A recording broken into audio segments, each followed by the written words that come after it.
Seja bem-vindo, seja bem-vinda ao Amor e Terapia. Eu sou Caroline Lemos, psicóloga e terapeuta de casais. É com muito prazer que eu te recebo aqui, nesse nosso espaço para descomplicarmos temas da psicologia, como autoestima, autoconhecimento e, claro, relacionamento. Para você que ainda não conhece o meu trabalho no Instagram, passa lá, @caroline.lemosf. Vai ser um prazer te receber por lá. Para você que já conhece, me diz o que você acha dos episódios, como é que está sendo para você escutar os episódios aqui. Para você que me escuta no Spotify, faz avaliação, me diz o que você está achando, dá ali as estrelinhas para que eu possa entender que esse trabalho está chegando até você e que você tem gostado desse trabalho, que tem tido um resultado na sua vida. Hoje eu vou falar sobre um tema que eu comentei semana passada, que eu escrevi o texto falando sobre, mas que acabei não gravando para vocês, porque me deu vontade de falar sobre um outro assunto, mas vamos lá, faz parte, vida sem dúvida, faz parte do processo. E hoje eu vou trazer um tema para vocês que é sobre os sistemas de reparos no relacionamento. Então, para você que não sabe o que é sistemas de reparo, presta muito atenção, porque isso ajuda muitos casais mesmo. Então aprenda a utilizar os reparos na sua relação. O reparo é uma técnica que você utiliza após uma situação mais tensa na relação. Pessoas que utilizam, um exemplo, o bom humor para quebrar o clima tenso, ou busca outras formas para não continuar alimentando a raiva ou qualquer outro tipo de sentimento negativo na relação. Um exemplo, você está dirigindo com seu esposo está dirigindo em uma estrada que não é tão confortável assim. E aí ele acaba fazendo algumas barbeiragens no trânsito e isso te deixa estressada, porque você fica com medo, porque você se sente insegura, e aí você acaba tentando corrigir ele ali, e ele também se estressa com isso. E aí quando vocês chegam no destino final, tá aquele clima pesado, que poderia ser estendido aí durante muito tempo. Um dos dois faz uma brincadeira. Um exemplo de brincadeira: amor, hoje você estava dirigindo super bem, viu? Fiquei com tanto medo, e dá uma risada. Ou faz uma outra brincadeira: será que chegamos no céu? Olha que lugar lindo, do jeito que você estava dirigindo. Algo que seja humorado, algo que seja uma brincadeira e que seja perceptível que é uma brincadeira para quebrar aquele clima. Ou você pode ir dar um abraço, dar um beijo. São fatores que nós chamamos na psicologia de reparos. Esses reparos, eles são coletes salva-vidas do relacionamento. Sua efetividade determina se a sua relação será duradoura ou se vai acabar parando na UTI. Até porque casais que não conseguem utilizar o reparo no momento que a situação esquenta, geralmente tendem a entrar no ciclo insano dos conflitos, das brigas, porque um quer ter razão, o outro quer ter razão, e isso faz com que eles alimentem ainda mais os conflitos. Por isso a necessidade de ter reparos durante os momentos de conflito na relação. Fazer um reparo não é complicado para casais que compreendem o verdadeiro sentido do amor, mas para casais que preferem alimentar o orgulho e o ego, o sistema de reparo não funciona muito bem. Ao contrário, pode dar um sério problema. Eu vou trazer um exemplo para vocês.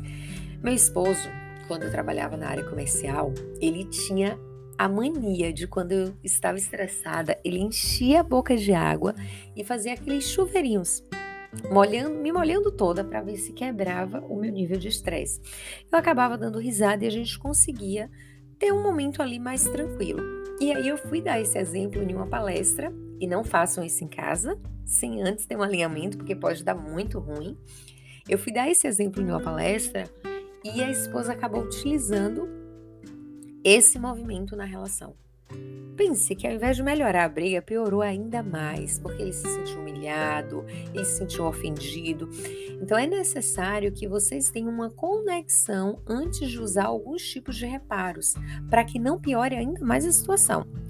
Eu vou trazer alguns tipos de reparos aqui que dá para ser utilizado. Piadas, fazer uma piada com a situação, trazer aquilo ali como algo engraçado, uma forma de humor para que melhore aquela situação ali, para que vocês possam rir juntos sobre aquilo. Elogios, exemplo: amor, você fica linda quando você tá chateada, viu? A carinha que você tá fazendo, como fica bonitinha. Perguntas aleatórias, você sair completamente daquele contexto, fazer uma pergunta que não tem nada a ver com nada ali, quebrando aquele clima. Um abraço, um beijo, um olhar nos olhos, um toque de mão, qualquer coisa que saia daquela situação, ela é muito positiva para o relacionamento. Ou qualquer outro tipo de movimento que quebre o clima tenso, como uma brincadeira. O intuito dos reparos é justamente quebrar o clima tenso da relação, para que vocês acabem não ficando ali estressado um com o outro e azede ainda mais o relacionamento, porque a tolerância acaba diminuindo, vocês acabam dando piada um no outro e isso só tende a piorar aquele momento.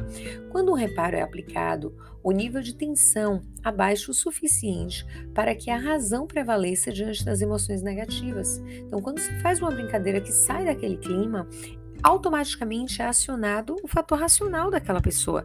Então ela entende que pode perceber a situação de uma outra forma. Então casais que brigam por razões, eu quero ter razão, eles deixam de ser felizes. Por quê? Porque eles estão focando em provar para o outro que eles têm razão naquele momento do conflito, ao invés de escutar o outro. Se os conflitos de um casal se agravam cada vez mais, apesar das tentativas de reparo, isso indica que estão presos em um ciclo insano de conflitos, o que torna difícil a comunicação e a tentativa de alinhamento das expectativas.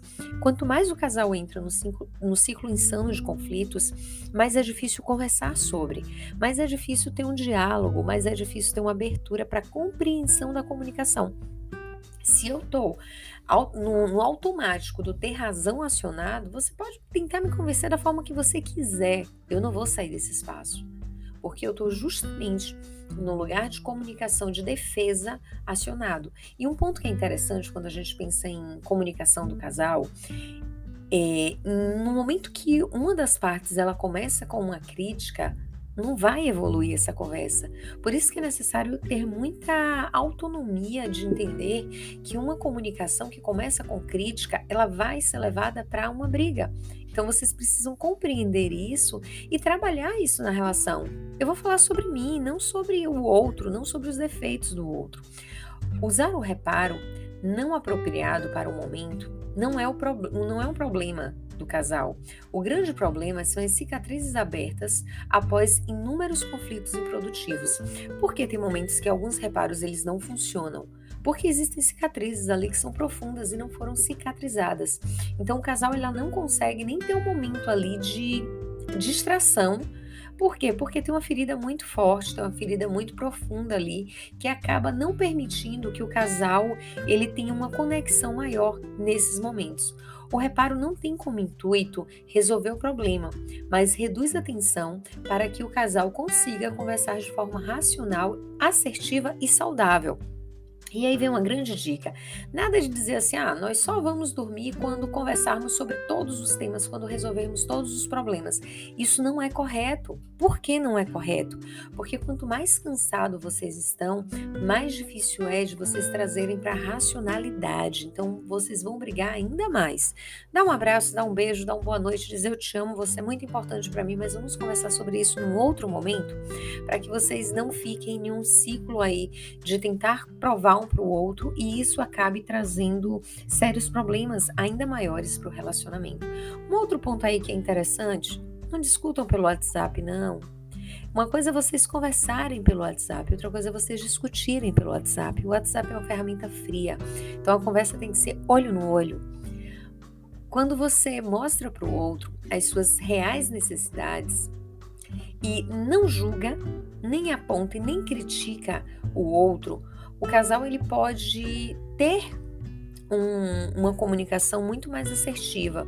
O casal não pode se permitir perder o controle quando um ou outro começa a criticar. Então esse alinhamento precisa ser muito bem feito entre vocês, para que vocês possam compreender no momento que um desequilibra, o outro precisa ali estar ajudando. Se você não quer realmente brigar, você não vai entrar num conflito. Mas se o outro tá ali insistindo num conflito, tem algumas tentativas que você pode fazer para sair daquilo ali. E eu vou te dizer uma coisa, não de hipótese nenhuma, fique em silêncio, porque isso gera ainda mais raiva. Dê as costas e largue a outra pessoa falando sozinha. Isso gera ainda mais raiva no outro. Então é necessário que vocês tenham essa comunicação de forma assertiva e alinhem alguns comportamentos que vocês esperam um do outro.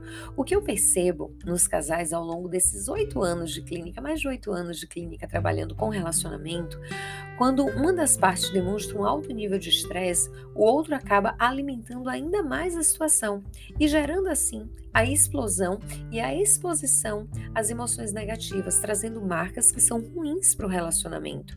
Comportamentos agressivos e palavras que ofendem, elas podem destruir o amor, elas podem minar qualquer sentimento puro e genuíno que exista na relação. Quando uma das partes percebe a tensão do momento e utiliza o reparo como uma forma de amenizar o estresse, acaba evitando um conflito maior. Então tem atenção ali, mas não vai até o final, entende? Vocês acabam entrando em um acordo, entrando em um senso ali e fica tudo bem. E aí tem uma frase que eu amo: quando um não quer, dois não brigam. Faz todo sentido em se aplicar para o casamento essa frase. Por quê? Se você entende que 50% da relação é responsabilidade tua, em um momento de conflito, automaticamente você vai entender que os seus 50% quando o outro está estressado é ficar calada, é ficar calado e não tá respondendo. Para que você está respondendo? Para poder ter razão? Ou você deseja ser feliz? Ah, Carol, mas eu não vou sair por baixo no meu relacionamento. Eu preciso ser a última pessoa a falar. Para quê? Para destruir ainda mais o seu casamento? Sempre vai ter a última pessoa que quer falar. E se vocês ficarem brigando para ser a última pessoa a falar, vocês vão entrar em conflitos muito mais profundos. Então escolha diariamente ser feliz no seu casamento. Se você escolhe ter razão, você está indo de encontro a estrutura do casamento. Sabe por quê? Quando você escolheu casar, você talvez não soubesse, mas é o lugar que mais te revela é o teu relacionamento. E se você não tem forças para poder construir e reconstruir a tua relação, você não tem força para mais nada na vida. Porque relacionamento é o lugar que mostra quem realmente somos e nos dá grande oportunidade de mudança. Agarra com todas as forças essa mudança que é necessário na sua vida. Olha para você, perceba de que forma você pode agir diferente, o que é que você pode fazer diferente na sua vida e na sua relação. Casamento não é espaço para ter razão, é espaço para ser feliz. E razão e felicidade, elas não caminham juntos dentro do casamento. Para você que me escuta toda sexta, às 6 horas da manhã, sempre tem um novo episódio. É muito bom ter você aqui, é muito bom ter você por perto.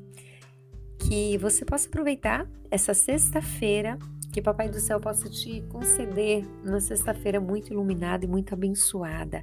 Aproveitem um final de semana, desconectem das redes sociais, se conectem emocionalmente, coloca a vida sexual em dia e cuida da relação. Só você pode cuidar do seu casamento, ninguém mais pode fazer isso por você. Qual é a sua parte em fazer isso todos os dias? Vai lá, faz o seu papel, tudo isso faz diferença diariamente. Um lindo final de semana para vocês, até a próxima sexta, às 6 horas da manhã. Eu, você e o seu casamento sendo reconstruído.